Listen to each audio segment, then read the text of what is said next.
رجب شہر اللہ، یعنی بے شک رجب اللہ کا مہینہ ہے۔ سرکار دو عالم علیہ الصلوۃ والسلام رجب میں ایک بڑی پیاری دعا کیا کرتے تھے، آئیے ہم بھی مل کے کر لیتے ہیں۔ اللہم بارک لنا فی رجب وشعبان وبلغنا رمضان، اے اللہ پاک ہمارے لیے رجب اور شعبان میں برکت عطا فرما اور ہمیں رمضان تک پہنچا دے، آمین۔ اب ذرا غور کریں اس دعا میں رجب اور شعبان کی برکت کی دعا کے ساتھ ساتھ رمضان سے کیسا پیار چھلک رہا ہے کہ ہمیں رمضان تک پہنچا دے، ہمیں رمضان سے ملا دے۔ تو یہ اللہ والوں کو رمضان سے بڑا پیار ہوتا ہے۔ یہ تینوں مہینے بڑے کمال کے، رجب اللہ کا مہینہ، شعبان کے بارے میں آقا فرماتے الشعبان الشہری، شعبان میرا مہینہ ہے، اور رمضان کے بارے میں فرمایا کہ رمضان میری امت کا مہینہ ہے۔ اب آپ غور کریں کہ گویا نور کی سیڑھیاں ہیں، رحمت کا راستہ ہے، پہلے رجب آیا، پھر شعبان آیا، اور سبحان اللہ پھر رمضان۔ علامہ صفوری رحمۃ اللہ تعالی نے بڑی پیاری بات فرماتے ہیں، آپ فرماتے ہیں رجب جو ہے وہ بیج بونے کا مہینہ، شعبان ان بیجوں پر پانی ڈالنے کا مہینہ ہے۔ جو تھوڑی بہت فصل اور باغ کو سمجھتے ہیں، پہلے کیا کرتے ہیں ہم؟ بیج ڈالتے ہیں، پھر پانی ڈالتے ہیں، اس کا خیال رکھتے ہیں، پھر کیا ہوتا ہے؟ پودا اگ جاتا ہے، فصل ریڈی ہو جاتی ہے۔ تو فرمایا رجب بیج بونے کا مہینہ ہے، شعبان ان بیجوں پر پانی ڈالنے کا مہینہ ہے، اور رمضان فصل کاٹنے کا مہینہ ہے۔ اور پھر اس کو ڈیفائن کیا انہوں نے، وہ کیا ہے؟ فرماتے ہیں جو رجب میں عبادت کا بیج نہیں بوتا، شعبان میں ان بیجوں پر اپنے آنسوؤں سے آبیاری نہیں کرتا، یعنی پانی نہیں ڈالتا، تو وہ رمضان میں رحمت کی فصل کیسے کاٹے گا؟ تو بی پریپیئر، تیار ہو جائیے، اب عبادت کا سلسلہ شروع کرنا ہے۔ اگر تھوڑی بہت گرد لگ گئی، مسجدوں سے دور ہو گئے تھے، عبادت میں سستی ہو گئی تھی، تو یہ رجب ایک پیغام دے رہا ہے کہ اب آ جاؤ، پھر سبحان اللہ مسجدوں کی طرف آ جاؤ، عبادتوں کی طرف آ جاؤ، تلاوت کی طرف۔ علماء بڑی پیاری بات فرماتے رجب میں 3 حرف ہیں، را، جیم اور با۔ انٹرپریٹیشن کیا ہے اس کی تفصیل کیا بیان کرتے ہیں؟ کہتے ہیں را سے مراد ہے رحمت الہی، آخر میں جو با ہے نا اس سے مراد ہے بر یعنی بھلائی، اور جو بیچ میں جیم ہے نا اس سے مراد ہے بندے کے جرم۔ اللہ کی رحمت یہ اعلان کرتی ہے کہ میری رحمت اور میری بھلائی کے درمیان میرے بندے کے جرموں کو کر دو، اور اللہ کی رحمت گناہ معاف فرما دیتی ہے۔ تو دس از بیوٹیفل منتھ، تیار ہو جائیے، اب نماز قضا نہیں کرنی، اب عبادتوں سے جی نہیں چھڑانا، بلکہ اس میں جتنے ہو سکے اس میں روزے رکھنے۔ ایک بڑی خوبصورت نہر کا ذکر ہے روایتوں میں کہ جنت میں ایسی نہر ہے جس کا پانی دودھ سے زیادہ سفید ہے، شہد سے زیادہ میٹھا ہے، کمال کی نہر ہے، اور فرمایا اس نہر سے وہی پیے گا جو رجب میں روزے رکھنے والا ہوگا۔ تو اللہ مجھے اور آپ کو خوب نفلی روزے رکھنے کی توفیق عطا فرمائے۔ اچھا، رجب میں جہاں بہت ساری مبارک ہستیوں کا ذکر ہوتا ہے، مگر فرسٹ ویک آف رجب ایک بڑی عظیم ہستی کا بڑا ذکر ہوتا ہے، اور وہ کوئی اور نہیں، سبحان اللہ، یہ وہ ہستی ہیں جنہوں نے صرف 15 سال کی عمر میں دنیا کے ساز و سامان، دنیا کی سمجھے رونقوں کو ترک کیا اور راہ حق کے مسافر بنے، اور اتنا کمال حاصل کیا کہ انہیں نائب النبی کہا جاتا ہے۔ وہ ہستی جنہوں نے برے صغیر کو نور اسلام سے روشن کر دیا۔ یہ پاک و ہند تو پہلے ایک ہی تھا نا، یعنی ہم پر بھی ان کا احسان ہے، اس خطے میں اسلام لانا اور اسلام کو پھیلانے میں ان کا بہت بڑا کردار۔ کم و بیش 90 لاکھ غیر مسلم جو ہیں ان کے ہاتھ پر مسلمان ہوئے، اور سبحان اللہ یہ کون ہیں؟ یہ خواجہ خواجگان، سلطان الہند، وارث النبی، نائب النبی، عطائے رسول، جنہیں دنیا خواجہ معین الدین حسن سنجری چشتی اجمیری رحمت اللہ تعالی کے نام سے جانتی ہے۔ آپ 537 ہجری میں سجستان کے علاقے سنجر میں پیدا ہوئے۔ نجیب الطرفین سید ہیں، یعنی والد اور والدہ دونوں کی طرف سے آپ سید زادے ہیں۔ 12 واسطوں سے آپ کا سلسلہ مولا کائنات مولا علی شیر خدا کرم اللہ تعالی وجہ الکریم سے جا ملتا ہے۔ 15 سال کی عمر میں ہی آپ کے والد کا سایہ آپ کے سر سے اٹھ گیا تھا۔ 15 سال کی عمر میں ہی آپ نے گھر بار چھوڑا اور راہ خدا کے مسافر بن گئے۔ یہ بھی بڑا کمال کا واقعہ ہے۔ والد صاحب کا انتقال ہوا تو آپ کو اچھی خاصی جائیداد مل گئی، باغ بھی ملا، پنچکی بھی ملی، گویا ایک اچھی پراپرٹی مل گئی۔ 15 سال کے نوجوان کو زیادہ پیسے مل جائیں اور باپ کا سایہ بھی نہ ہو تو نارملی تربیت اچھی نہ ہو تو وہ اولاد اور بگڑ جاتی ہے۔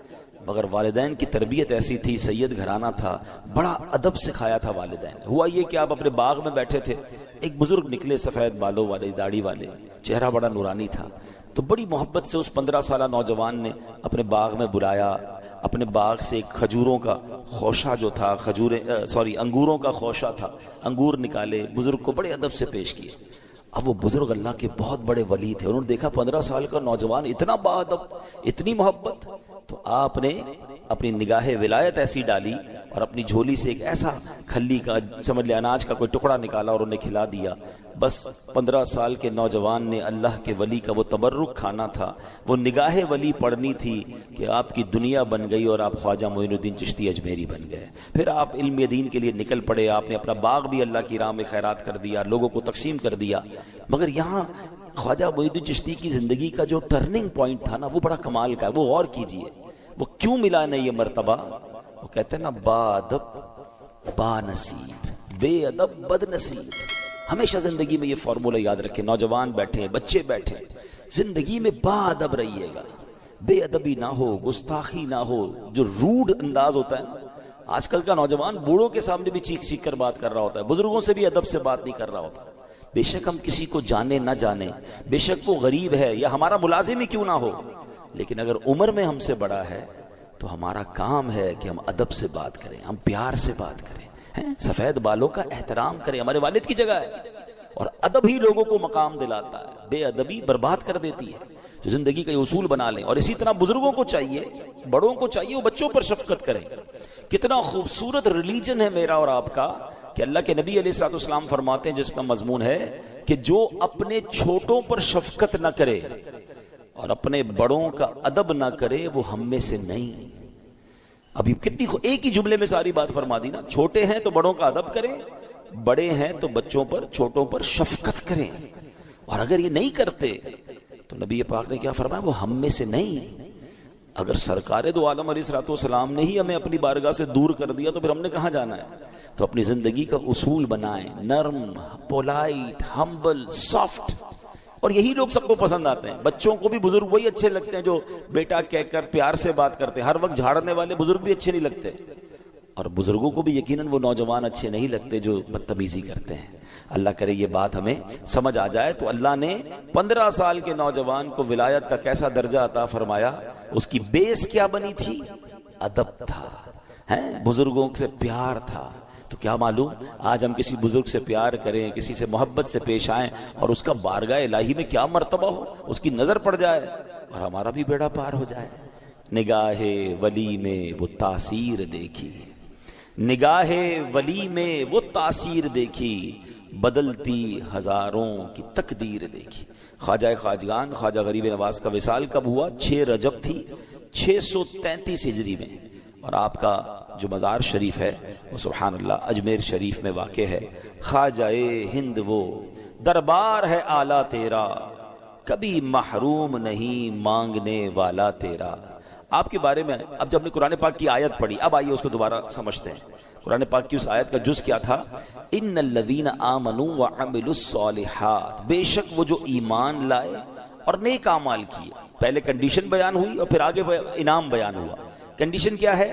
ایمان اور نیک اعمال، یہ 2 اہم باتیں ہیں۔ قرآن کریم میں جہاں جہاں فضیلت کا ذکر ہے نا، آپ پڑھیں گے 2 باتوں کا بار بار ذکر ہوگا، وہ جو ایمان لائے اور نیک اعمال کیے۔ ان الذین آمنوا وعملوا الصالحات، سبحان اللہ، ان کو جہنم کے چھٹکارے کی خوشخبری بھی سنائی گئی، اور اس کو بھی کس کو سنائی گئی؟ جو ایمان والا ہو اور نیک اعمال کرتا ہو۔ دنیا اور آخرت میں کامیاب کون ہے؟ جو ایمان لائے اور پھر نیک اعمال کرے۔ قرآن مجید میں ایک اور جگہ فرمایا ان الانسان لفی خسر، بے شک آدمی ضرور خسارے میں، یعنی پہلے تو اعلان کر دیا نا ساری خسارے میں، مگر اب اس کے اندر سے کیٹیگری کو الگ کیا گیا۔ وہ کیٹیگری کیا ہے؟ الا الذین آمنوا وعملوا الصالحات، باقی سارے خسارے میں، مگر یہ لوگ نہیں ہیں۔ وہ کون ہیں؟ جو ایمان لائے اور اچھے کام کیے۔ الحمدللہ جتنے اس وقت مجھے سن رہے ہیں، ہم اس بات پر اللہ کا بہت شکر ادا کرتے ہیں کہ ہم ایمان والے ہیں، یہ بھی اللہ کی عطا ہے۔ لیکن ایک اگلی کنڈیشن کیا ہم پوری کر رہے ہیں؟ ایمان والے تو ہو گئے ہیں، کیا اچھے کام کر رہے ہیں، نیک اعمال کر رہے ہیں؟ وہ نہیں کر رہے، کیونکہ اگر وہ نہیں کریں گے تو کنڈیشن پوری نہیں ہوگی، جب بات پوری نہیں ہوگی تو انعام بھی نہیں ملنا۔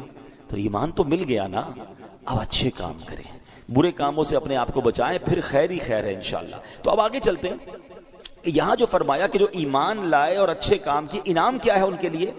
سَيَجْعَلُ لَهُمُ الرَّحْمَنُ وُدًّا، ان قریب رحمان ان کے لیے محبت پیدا کر دے گا۔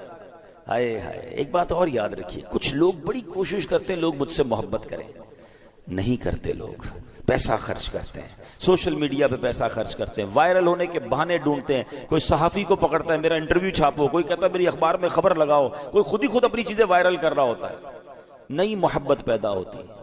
اور کچھ ایسے ہوتے ہیں جو چاہتے نہیں ہیں مگر اللہ کروڑوں لوگوں کے دلوں میں ان کی محبت ڈال دیتا ہے۔ یہ کیا ہے؟ یہ کیسے ہوتا ہے؟ ایک بات یاد رکھیے، محبت کی نہیں جاتی، کروائی نہیں جاتی، محبت خود ہی ہوتی ہے، اور یہ اللہ کی عطا ہے۔ اللہ پاک اپنے پیاروں کو، کس کو؟ جو نیک عمل کریں اور سبحان اللہ ایمان والے ہیں اور نیک عمل کریں، پھر اللہ ان کے لیے محبت پیدا کرتا ہے۔ اور کیسے پیدا کرتا ہے؟ اب ذرا غور کرتے جائیے گا۔ سرکار دو عالم علیہ الصلوۃ والسلام کی بارگاہ میں ایک بار مولا علی شیر خدا نے اس حدیث کی، اب ذرا غور کیجئے، مولا علی سوال کرنے والے، اور سوال کس سے کر رہے ہیں؟ رسول پاک علیہ الصلوۃ والسلام سے، اور اسی آیت کی تفصیل مانگ رہے ہیں کہ حضور اس کا معنی کیا ہے؟ شیر خدا کہتے ہیں کہ یا رسول اللہ، یہ جو اللہ کا فرمان ہے سَيَجْعَلُ لَهُمُ الرَّحْمَنُ وُدًّا، ان قریب رحمان ان کے لیے محبت پیدا کر دے گا، اس کا مطلب کیا ہے؟ اللہ اکبر، اللہ کے نبی نے اس کو خوبصورت انداز میں بیان فرمایا، اے علی، جو ایمان لاتا ہے اور نیک اعمال کرتا ہے، اللہ پاک مسلمانوں کے دلوں میں ان کی محبت رکھ دیتا ہے، فرشتے بھی ان سے محبت کرتے ہیں، اور نیک لوگوں کے دلوں میں بھی اس کی عزت رکھ دی جاتی ہے۔ اب دیکھیں سبحان اللہ، اللہ پاک راضی ہو گیا نا۔ اصل پرابلم یہاں یہی ہو رہا ہے کہ ہم سب کو راضی کرنے کے چکر میں رب کو ناراض کر دیتے ہیں۔ اگر اس کو تھوڑا چینج کر لیں، ہم رب کو راضی کر لیں، تو قرآن میں تو رب خود فرما رہا ہے نا کہ میں باقی کو میں راضی کر دوں گا، باقی کے دلوں میں محبت میں ڈال دوں گا۔ ہم چارے لوگ مجھ سے پیار کریں، اور اس پیار کروانے کے چکر میں، عزت بنانے کے چکر میں، نام بنانے کے چکر میں، فیم حاصل کرنے کے چکر میں اللہ کو ناراض کر رہے ہیں۔ نہ رب راضی ہوا، نہ بندے راضی ہوئے ہیں۔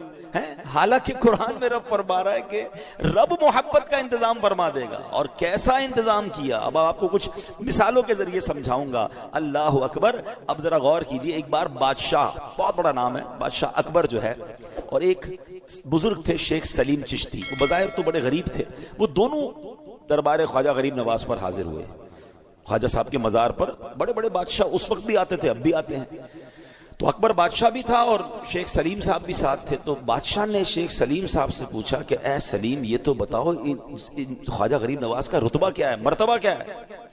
تو حضرت شیخ سلیم کہتے ہیں کہ خواجہ حضور کی شان یہ ہے کہ وقت کا بادشاہ اکبر اور ایک فقیر سلیم، وہ دونوں کتنی دیر سے دربار پر حاضر ہیں مگر ابھی تک باریابی کا شرف نہیں ملا ہے۔ یعنی دربار وہ ہے جہاں بادشاہ لائن لگا کے کھڑا ہے، اور ابھی موقع نہیں مل رہا حاضری کا، اجازت نہیں مل رہی ہے۔ تو یہ ہوتا ہے اولیاء کرام کا مرتبہ۔ سر بھلا کیا کوئی جانے کہ ہے کیسا تیرا، غوث پاک کے بارے میں لکھا نا اعلیٰ حضرت نے، آپ کا سر اقدس کی شان تو کون جانے، سر بھلا کیا کوئی جانے کہ ہے کیسا تیرا، اولیاء ملتے ہیں آنکھیں وہ ہے تلوا تیرا۔ تو بڑے بڑے بادشاہ، بڑے بڑے جناب کر و فر والے اولیاء کرام کے دربار میں جاتے ہیں، تو پھر ان کو ذرا پتہ چلتا ہے کہ اصل رتبہ کس کا ہے۔ آپ کو پتہ ہے ہندوستان کے بارے میں ایک شخص نے کتاب لکھی، انگریز تھا، اس نے بڑی تحقیق کی، پورے ہندوستان کا دورہ کیا، اور اپنی کتاب میں لکھتا ہے کہ میں نے ہندوستان کو دیکھا، کروڑوں لوگوں کا وطن ہے، مگر اس پر حکومت آج بھی ایک بازار میں رہنے والے خواجہ غریب نواز کی ہے۔ صدیاں گزر گئی ہیں مگر ہند کا راجہ خواجہ ہی ہے۔ بڑے بڑے راجہ آئے مگر جاتے کہاں ہیں؟ خواجہ غریب نواز کے دربار میں جاتے۔ یہ کیسے ہوا؟ اچھا میں آپ سب سے سوال کرتا ہوں، میں ڈیفینس میں اس وقت بیان کر رہا ہوں، کراچی میں رہنے والے، نارملی ہماری محبتیں پتہ کیوں ہوتی ہیں؟ ہم سب کو اپنے بچوں سے پیار ہے، بالکل ہوتا ہے، ہمارا خون ہے نا، ہمیں اپنے ماں باپ سے پیار ہوتا ہے، ہمارے بڑے ہیں، ہمیں پال پوس کر بڑا کیا، ہمیں اپنے دوستوں سے پیار ہوتا ہے، رشتہ داروں سے پیار، because we have connection with them, اس لیے پیار ہوتا ہے۔ مگر یہاں جتنے بیٹھے ہیں ان میں سے کسی نے خواجہ کو دیکھا نہیں ہے، ہم خواجہ کے خاندان کے لوگ بھی نہیں ہیں، ہماری ملاقات بھی نہیں ہوئی ہے، ہم نے ان کی صحبت بھی نہیں اٹھائی ہے، مگر ہزاروں میل دور بیٹھ کر کیوں دل میں ان کی محبت ہے؟ ہم غوث پاک سے ملے نہیں ہیں، مگر کون ہے مسلمان جس کے دل میں غوث پاک سے محبت نہیں ہے؟ ہم حضرت ابوبکر صدیق سے نہیں ملے، حضرت عمر فاروق سے نہیں ملے، مولا علی سے نہیں ملے، حضرت عثمان غنی سے نہیں ملے، اہل بیت والوں سے نہیں ملے، کربلا والوں سے نہیں ملے۔ اب لسٹ دیکھیں کتنا پیار ہے ہمیں، بعض ہستیوں سے تو اپنے بچوں سے زیادہ پیار ہے۔ ہم امام حسین کے نام پر جان قربان کرنے کے لیے تیار ہو جائیں گے، کربلا والوں پر سب کچھ نچھاور کر دیں گے۔ کیوں؟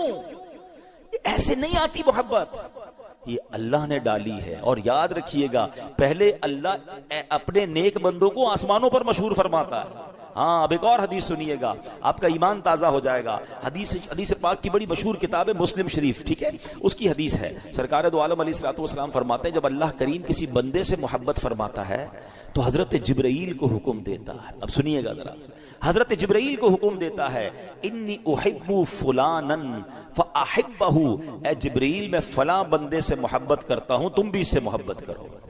اسٹارٹ کہاں سے ہو رہی ہے محبت؟ پہلے اللہ محبت فرماتا ہے، پھر حکم کسے دیتا ہے؟ اے جبرائیل میں پیار کرتا ہوں، میں محبت کرتا ہوں، تم اس سے محبت کرو۔ جبرائیل محبت کرنے لگتے ہیں، پھر یہ محبتوں کا سلسلہ رکتا نہیں ہے، پھر ثم ینادی فی السماء، پھر آسمانوں میں یہ اعلان کر دیا جاتا ہے کہ ان اللہ یحب فلانا فاحبوہ، اے آسمان والو بے شک اللہ فلاں سے محبت فرماتا ہے، تم بھی اس سے محبت کرنا شروع کر دو۔